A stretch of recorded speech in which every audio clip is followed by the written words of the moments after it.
when we were told that Trump said that there were very fine people on both sides during the Charlottesville incident, when we were told that there were very fine people on both sides in the Charlottesville incident, that's what Trump said. And then when you watch the entire speech, 2 sentences later, he literally word for word says, and I'm not talking about the white supremacists and neo-Nazis. They should be condemned at all cost. And not only did the news cycle, the news, CNN, MSNBC, not only did they continuously push this narrative that he was saying that there's very fine people on both sides, Barack Obama came out in this last election and he was still pushing that same narrative.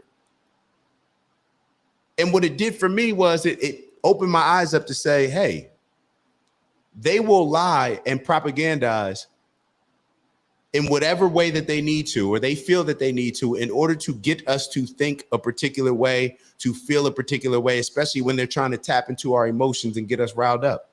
Oh my God.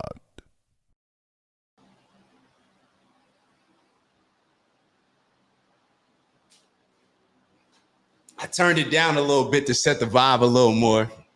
And there you go. I like that a little better. But we were lied to. And so I stumbled across this Ku Klux Klan interview in 1982 with their Grand Wizard. And I don't know why it was in my algorithm. I can't tell you. Maybe it was a bunch of these Nick Fuentes interviews that we've been reviewing.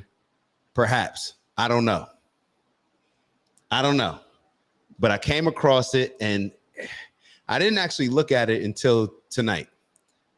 I saved the video earlier and I'm looking at this video. It's an interview. And I'm like, hold up. This is a Klansman? This is the head of the Klan talking like this? This is the head of the Klan? He sounds like Dr. Umar, just talking about white people. He sounds like Malcolm X. He sounds like Elijah Muhammad. He sounds like Jonathan Greenblatt, the video that we just played with the ADL, and him being concerned with Jewish people marrying people who are not Jewish. He sounded like all of these people. And I'm sitting here like, damn, I was always told that the KKK hated black people. The KKK couldn't stand black. They just tried to kill black people. I was told all of these things. And I realized that a lot of these stories I was told, most of the time, it wasn't people that actually experienced it firsthand. It was always the telephone game of this was told to me and passed down to somebody else. And then I put on a video. It's like, you know what the same feeling was? It was that feeling when we were told that Trump said that there were very fine people on both sides during the Charlottesville incident. When we were told that there were very fine people on both sides in the Charlottesville incident, that's what Trump said. And then when you watch the entire speech, 2 sentences later, he literally word for word says, and I'm not talking about the white supremacists and neo-Nazis. They should be condemned at all cost. And not only did the news cycle, the news, CNN, MSNBC, not only did they continuously push this narrative that he was saying that there's very fine people on both sides, Barack Obama came out in this last election and he was still pushing that same narrative. And what it did for me was it opened my eyes up to say, hey, they will lie and propagandize in whatever way that they need to, or they feel that they need to, in order to get us to think a particular way, to feel a particular way, especially when they're trying to tap into our emotions and get us riled up. And I'm sitting here thinking like, damn, if somebody's such a bad person, if Donald Trump's such a bad person, if he's such a racist, if he's such all these things that certain people used to say about him, then why would you need to lie to add fuel to the fire? Why can't you just tell me exactly what he did? If you're telling me that somebody said something about me, if one of my friends comes to me and says like, yo, such and such was talking about you, they said A, B, and C, and they start adding D, E, F, G, A, I'm going to be looking at my man like, bro, why did you tell me all this extra stuff that such and such said about me when you know that they didn't say this about me? And if they responded, the Democrats or liberal, whoever doesn't like Donald Trump never responded this way. But if they responded this way and said, well, I just don't like that person and I just didn't want you to like that person, I'd be looking at them like, yo, you're bugging. Like, why would you lie to me? Why would you deceive me this way? And that's the same way that I started looking at a lot of these news outlets. It's the same way I started looking at them. So as I'm sitting here in 2025 and 2024, looking at the things that they blatantly lied about and misled me for years, because obviously the Charlottesville situation was years ago. And I just found out what Trump actually said maybe like a year ago. So this whole time I was using that in conversations with people. Y'all know how I am. I like having passionate conversations with people. So here I am using something that wasn't true in order to prove my point. So I was pissed off. I'm like, damn, they're intentionally feeding me misinformation, fake news.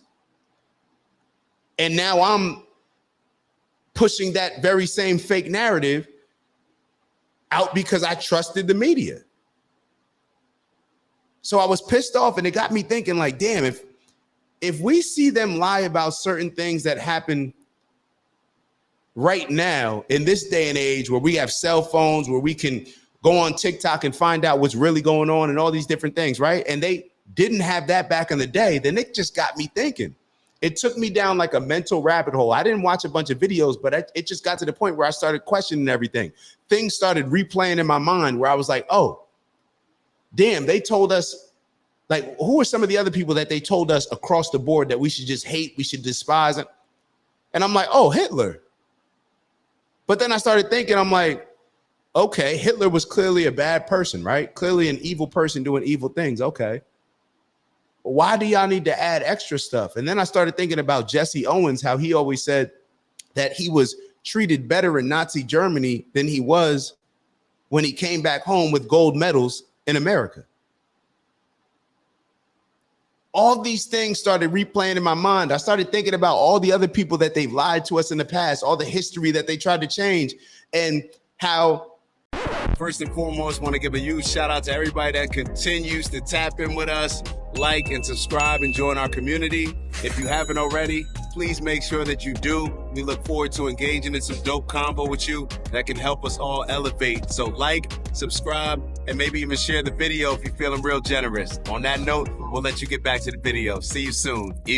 When somebody's trying to use you, I started thinking about the Democratic Party, and I'm like, yo, the Democratic Party, they're always trying to convince me that I should hate this person and that they're racist, and if I don't think that they're racist, then they damn near condemn me for as a black. But I got white liberals telling me that I'm wrong and wagging their finger at me because I don't think the person that they're trying to convince me is racist is racist. And then when you dig a little deeper, you're like, oh, you want me to think and embrace the fact that they're racist because it serves your self-interest, because it feeds the narrative that you want and pushes the agenda and emotionalizes a whole bunch of black people in order to frontline fights like DEI that we don't even benefit from. We're like last on the totem pole or last on the list when it comes to the benefits of DEI, but because we're so emotionally engaged in it, we want to frontline, and we've been willing to frontline every single fight for everybody else because we're the group of people that they can convince to jump out the window and crash out because we're so emotional. So if I know people are lying now, and if I know that they've lied about our history in the past, then when I'm sitting here thinking about the KKK, I'm like, damn, it's not to me of, I wonder if they lied. It's what did they lie about? What did they try to finesse me into believing that wasn't true? How did they try to emotionalize me and propagandize me to see through one perspective that benefited them?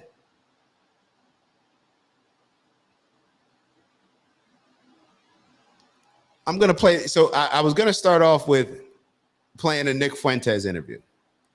But I think what I'm going to play first is the actual interview that was obviously the topic of the thumbnail. And I want to go through it with you all. And I like holding off the main video, but for a few different reasons.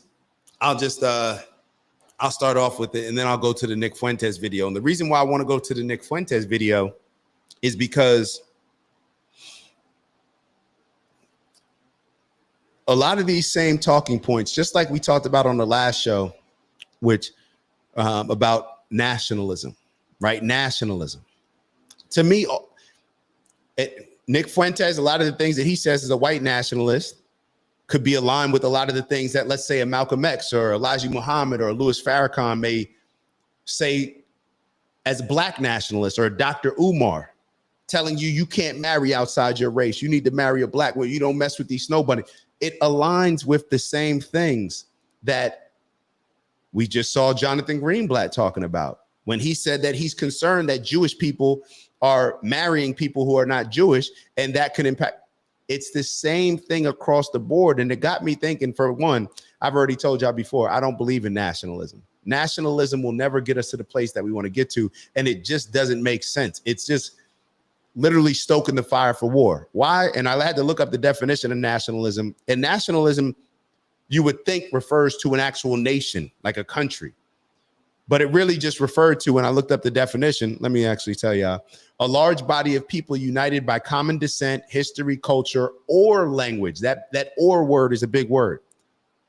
A large body of people united by common descent, history, culture, or language, inhabiting a particular country or territory. So it's a particular group of people in a particular country, not necessarily, and not even necessarily, not pride for that particular country, but pride for that particular group within the country.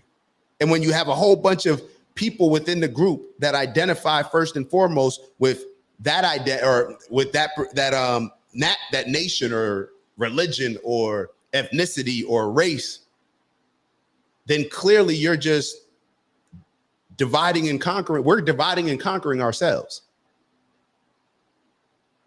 We need patriotism, a certain level of patriotism that comes with benevolent leadership and understanding and pushes for inclusivity, but is led by our patriotism to the country. We're all within this country. And of course, we need patriotism, or as children of God. That goes without saying. But I'm just talking about when it comes to a nation perspective, because we're talking about the different levels of nationalism. Pride for the country. You know that feeling that we get when it's the Olympics and we don't care whether the person's white, black, brown, Indian, Jamaican, Filipino, Chinese. It doesn't matter. Russia, or from Eastern Europe, Western, but they're American. So we root for everything American, everything rocking that red, white, and blue. We take pride in it. That's patriotism. That's when we come together. So common sense should tell us, like, okay, maybe if we're most together during times of patriotism that either come from, let's say, something like the Olympics, or come from an evil act of us getting into war, which is why a lot of these presidents and politicians like getting us into war, because it brings the country together for the wrong reasons, but it still brings us together. Why not embrace the patriotism that comes with the feel good of the Olympics? But right after the Olympics, right after war, what do we end up doing? We instantly go back. We go back to identifying with all the other things and prioritizing those, where in our greatest moments, when we had our most success, being living in harmony and living in peace, it was when we prioritized our patriotism for our actual country. So let's get into it. Make sure that y'all like, and subscribe. Please make sure y'all like and subscribe. We're going to get into this video. So this is CNN put up this video. I believe it's in 1982. I'll double check. It's Dak. Just want to thank you for checking out our video and visiting the OG Network. If you enjoyed the video, please make sure that you give us a like. And if you're looking to join a community of inspired individuals striving for purposeful abundance, subscribe. And if you're feeling real generous, share the video with some friends and family. All right, I'll see y'all soon. Ew.